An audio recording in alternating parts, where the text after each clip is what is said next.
दुसऱ्याच्या दारातील फुलं अन्यायाने ओरबाडून स्वतःचा संसार कधी सजवायचा नसतो।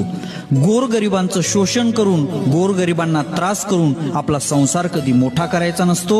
गोरगरिबांचा तळतळाट तुम्ही एवढा सामान्य समजू नका महाराजजी।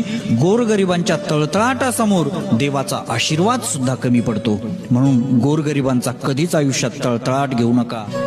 दुसऱ्याच्या दारातील फुलं अन्यायाने ओरबाडून स्वतःचा संसार कधी सजवायचा नसतो। गोरगरिबांचं शोषण करून गोरगरिबांना त्रास करून आपला संसार कधी मोठा करायचा नसतो। गोरगरिबांचा तळतळाट तुम्ही एवढा सामान्य समजू नका महाराजजी। गोरगरिबांच्या तळतळाटासमोर देवाचा आशीर्वाद सुद्धा कमी पडतो। म्हणून गोरगरिबांचा कधीच आयुष्यात तळतळाट घेऊ नका।